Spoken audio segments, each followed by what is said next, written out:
Clash Royale can't exist without having a meta. A meta simply refers to how the game is played, and what tactics are better adapted to the environment of Clash Royale at the time. So with all the metas that have ever existed within the landscape of the game, which one was the worst? In this video, I want to explore what the worst meta in Clash Royale history is, and why it had the impact that it did on the game overall.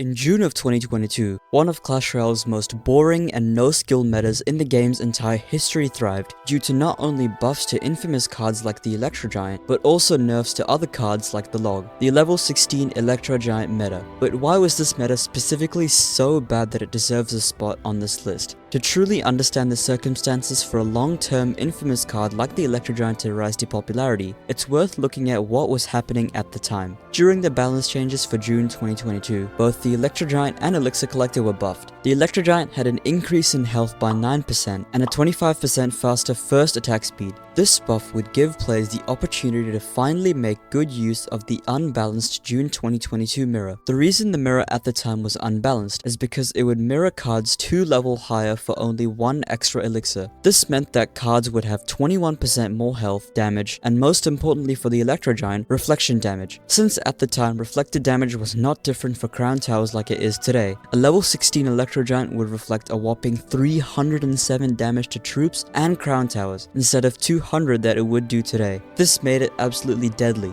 since this damage would have been the same for any level crown tower. Even if a level 1 princess tower was targeting a level 16 Electro Giant, he would have done the same reflection damage. Mirror Electro Giant was broken. Another thing to note was how broken the Golden Knight was at the time. Being a champion, he would allow for the 3 card cycle for a Mirror E-Giant deck, and since his dash was completely unpredictable, this made him and the Mirror E-Giant extremely annoying. Furthermore, the card's ease of play annoyed a lot of players, since all you really had to do was play E-Giant at the bridge and mirror E-Giant in the other lane, or even in the same lane, and you would win the game provided you left enough elixir for either a cannon or a Golden Knight. It's safe to say that the mirror E-Giant meta was one of the most brain-dead metas in the game's entire history. I should also note that another factor that made E-Giant considered to be a low skill card was the fact that he could be used as a defensive unit as well, since he had so much health and he could deal reflected damage onto incoming troops. This meant that if your first E-Giant push was unsuccessful and you had a crazy counter push to defend, you could just drop a mirror E-Giant onto the opponent's incoming troops, and it would not only mostly kill it all, but you would have enough health left over to provide a counter attack with the Electro Giant. But it gets worse. Due to spells like Rocket or Lightning dealing 20% more crown tower damage compared to today, even if the E-Giant push didn't work out, you would just be able to use defensive E-Giants and use Mirror Rocket to win the game, since at the time a level 14 Rocket plus Mirror would do a whopping 1,362 damage compared to 1,031 damage that Rocket plus Mirror would do today at level 14. Overall, the Electro Giant Mirror meta of June 2022 was brain-dead, annoying, and overall dark times for not only mid-ladder players but also top-ladder players.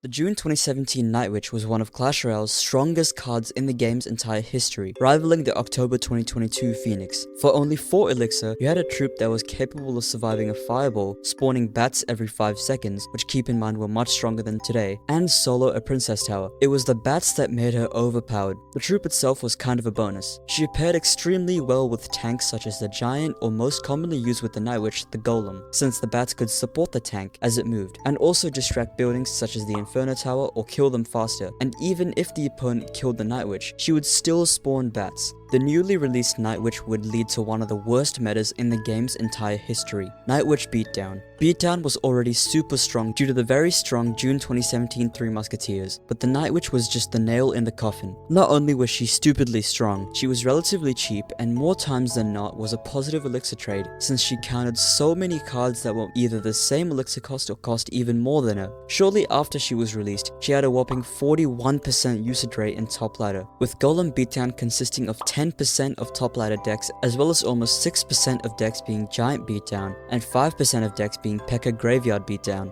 41% usage rate means that the Night Witch was played almost every second match, and of a 41% usage rate, almost 21% of decks were Beatdown decks, so half the times the Night Witch was played, she would be in a Beatdown deck. Beatdown was in particular really annoying, because players at the time would usually defend until double elixir and play a lot of elixir pumps, and in double elixir they would start stacking tanks tanks and supporting troops. This meant that these games were often quite long-winded and also led to the opponent usually being under a lot of pressure throughout the game, as they would need to accumulate enough of an elixir advantage to defend, while also preventing the elixir collectors from generating too much elixir. And if this strategy wasn't already bad enough, the Night Witch fit into this archetype perfectly, as she had amazing defensive properties. She filled the role of so many cards that were previously used in beatdown decks as defensive units, and her counterattack potential was also devastating, as she moved quite slowly, so troops could have been stacked up. Some players were also saying that at the Night Witch's peak in 2017, almost every challenge they played would have instances of Golem Night Witch, with some players even stating that in 6 Grand Challenge games, 4 of them had Night Witch.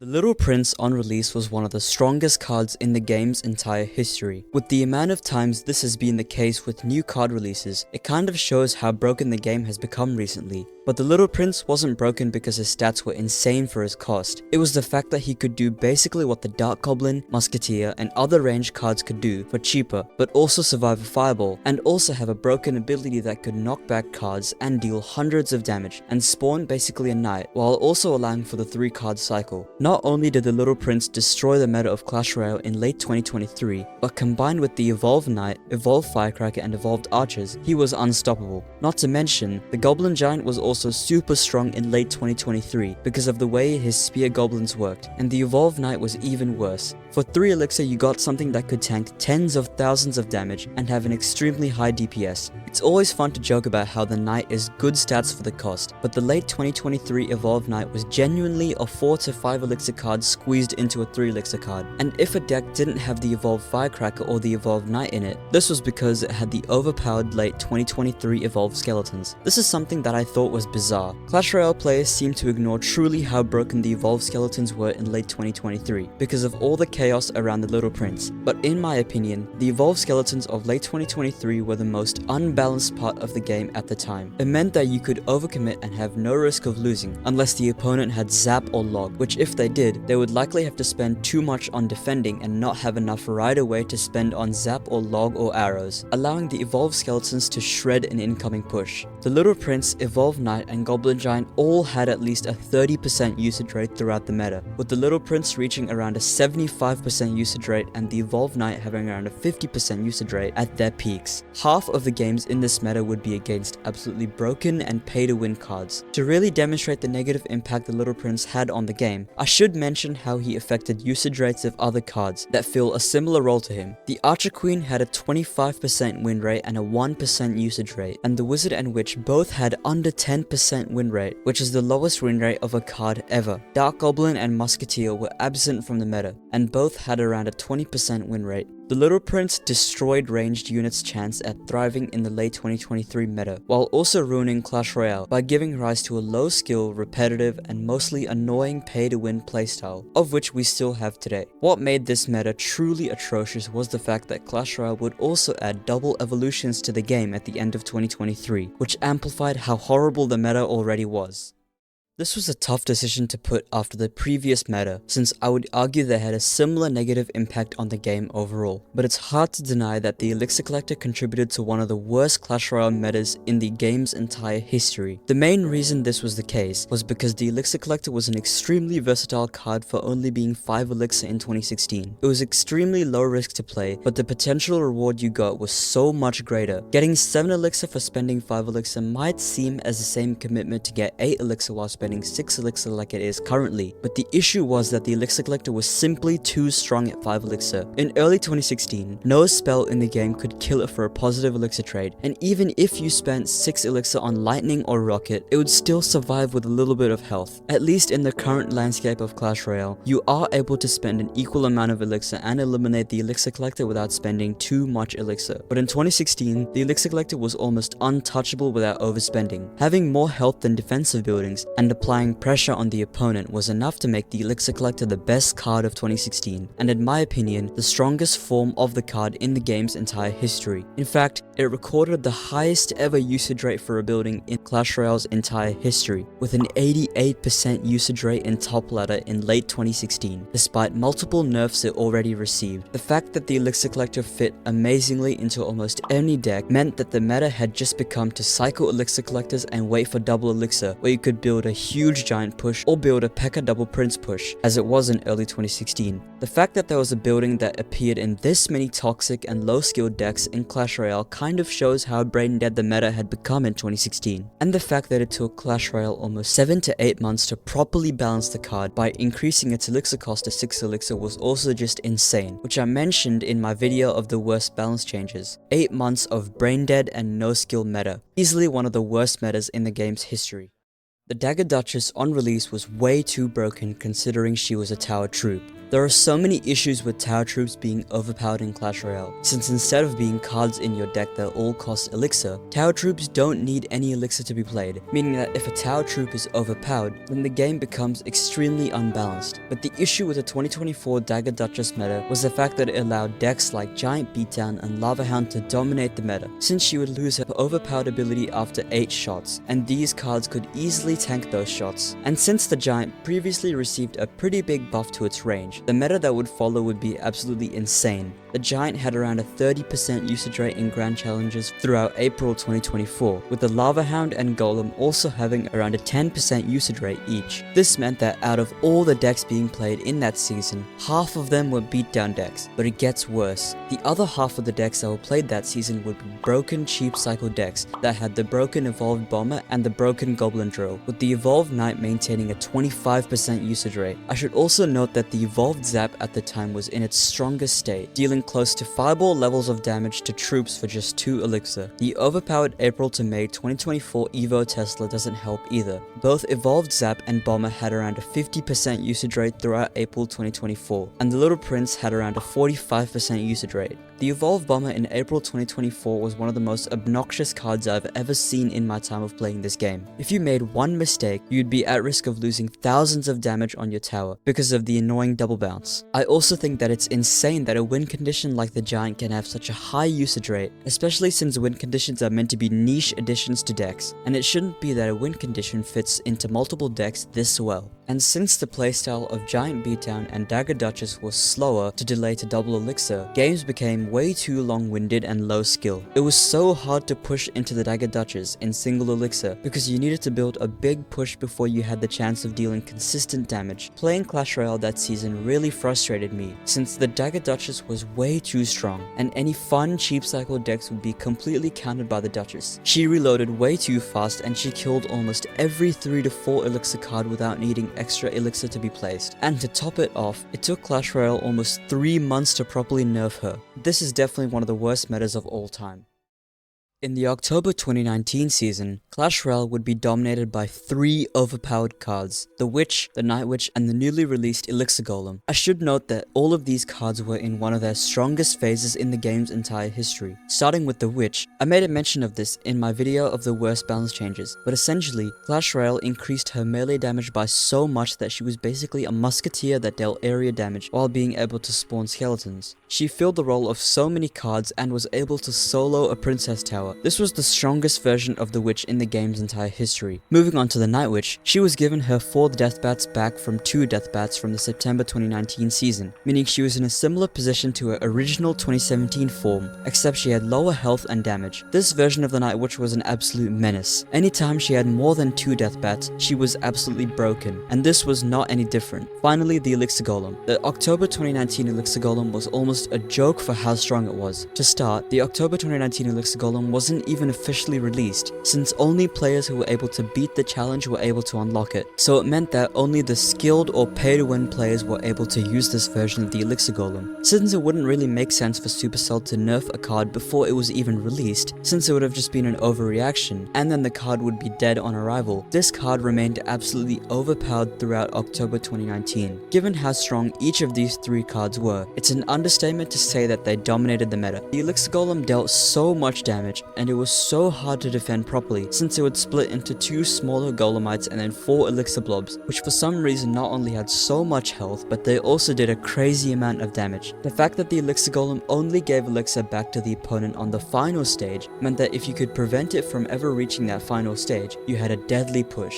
The fact that the Mega Knight actually became one of the most used cards this season just because he could hit both witches with a spawn damage damage speaks numbers for how toxic this meta was. Additionally, the amount of synergy either witch had with the Elixir Golem was kind of crazy, since the Elixir Golem was not only able to tank for them, but the bats and skeletons could also distract buildings such as the Inferno Tower or kill buildings that didn't target air, such as the bomb tower or the cannon. Killing the Night Witch would usually also cause the opponent to be at somewhat of a disadvantage, since the death bats would be able to get damage on the tower and defensive troops. And the elixir advantage you would gain from successfully defending an Elixir Golem wasn't even worth it, since you would have spent all that elixir trying to defend the Elixir Golem and both witches, and they would have also been able to kill your defensive troops anyways. Even though the Elixir Golem wasn't officially announced, it already had a 12.5% usage rate in top ladder, and the witch had a whopping 43% usage rate. Many decks ran double witch, but swapped out the Elixir Golem for a giant or a golem, but this was probably due to not only the Elixir Golem being limited, but the idea of giving the opponent elixir was such a new concept that many top players stayed away from it, and used the overpowered witches to their full advantage. In top ladder alone, a whopping 10% of players were running this exact deck. In fact, the most popular deck in top ladder at the time was a hard counter to the aforementioned deck, which was this deck. This deck had the bomb tower to counter swarms such as the Night Witch and the Witch behind the Elixir Golem, the Valkyrie which would be able to kill the entire Elixir Golem push, and the Ice Wizard or Magic Archer which would either slow down the incoming push or force the opponent to use poison, where the defender would then be able to use swarms such as goblins. Rocket was also used to kill a Witch and Night Witch when played together. Overall, this meta was all over the place. In top ladder especially, the Elixir Golem double witch combination became super repetitive, but also really annoying. Much like a lot of the metas on this list, it simply became a game of playing the most overpowered cards super repetitively. Many argue that this was the worst meta of all time, but if you didn't play Clash Royale in 2016, you may not know truly what the worst meta in the game's entire history is. The Phoenix Monk meta was on a similar level of annoying and brain dead as the Elixir Golem Double Witch meta. During the 2022 October season, Clash Royale would release two new cards in one go, the Monk and the Phoenix. Both the Phoenix and Monk were some of Clash Royale's strongest cards. When we look at both cards, not only did they synergize extremely well, but they were also quite cheap cards. Since both the Phoenix and the Monk were so strong at their cheap cost, players realized that if they just cycled the Monk and the Phoenix, they would do much better, since it would usually cost more than 8 elixir to defend a Monk Phoenix push. And what made this whole situation worse was the fact that both Rage and Mirror worked extremely well with the Phoenix. This is because Rage could speed up the time it took for a Phoenix egg to hatch, and also speed up the Phoenix's attack speed so greatly that its damage per second at level 11 would have been a whopping 363. Furthermore, a mirrored Phoenix was much stronger, and its egg would always respawn if the opponent didn't respond, since a -1 Princess Tower was unable to kill it with enough shots. Something that made this meta worse overall was the fact that both the Phoenix and the Monk were high rarity cards, meaning that leveling them up instantly would mean that you would have to pay a lot of money or hoard hundreds of wild cards. Otherwise, you would have genuinely been at a major disadvantage, since the Phoenix was a super level dependent card.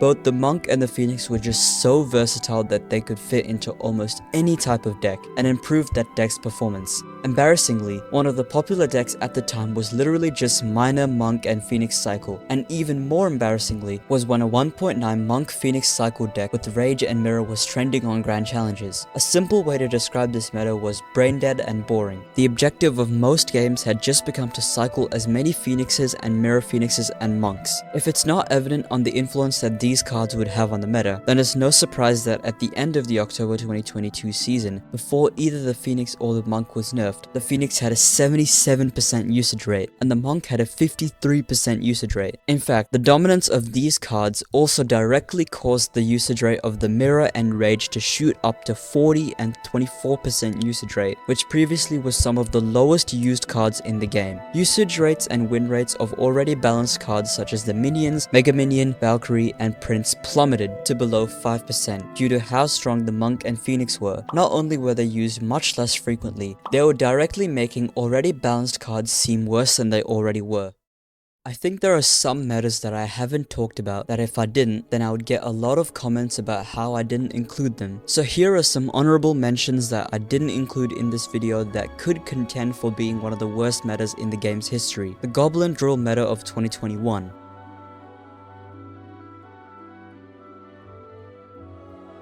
The Battle Healer on release paired with the Elixir Golem.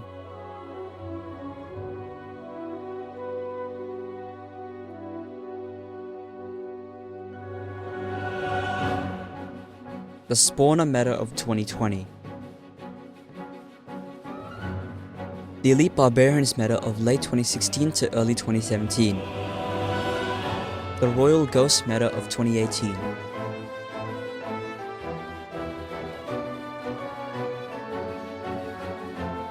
And almost every time a new EVO was released in 2023 to 2024.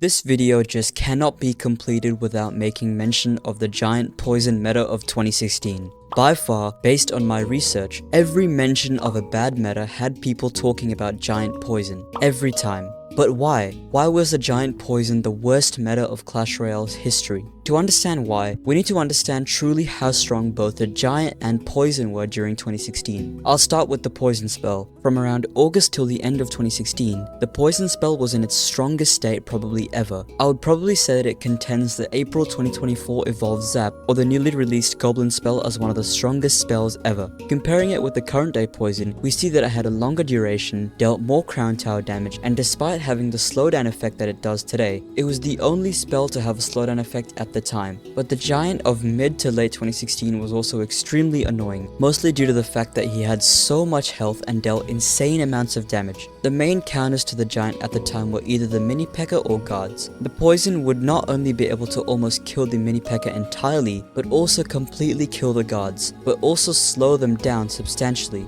I'm talking preventing the mini P.E.K.K.A from even landing a whole hit in some cases. The fact that the poison covered a region around the giant for 10 seconds meant that the defender couldn't just place a swarm card to defend the giant for 10 whole seconds. Poison also did well against buildings too, whittling down their health enough to allow the giant to walk straight to the tower. And for a spell which is already doing similar levels of damage to a fireball, that is extremely versatile. The entire meta that revolved around giant poison itself was also just annoying. It thrived during the time when the Elixir collector was broken as well, which would complement the deck extremely well, and the nail in the coffin for a chance at a balanced meta would be towards the end of 2016, when the bowler received a rework where his Elixir cost was reduced to 5 Elixir but his damage and health were changed, and this rework made the bowler viable in giant poison. So much so that the bowler had actually become an infamous card among the memes that many players had made around giant poison, describing it as cancer and brain dead. Bowler was a criminally good addition to giant poison. The mini P.E.K.K.A that giant poison players previously had trouble dealing with could now be easily dealt with by placing a bowler behind the giant. Many players had now cut their losses and come to the agreement that giant poison was simply too strong. It was hard to counter, easy to play, and many iterations of the deck didn't have legendary cards, meaning that any player could easily play a Goizen deck, just as long as they had good levels on their giant and their poison.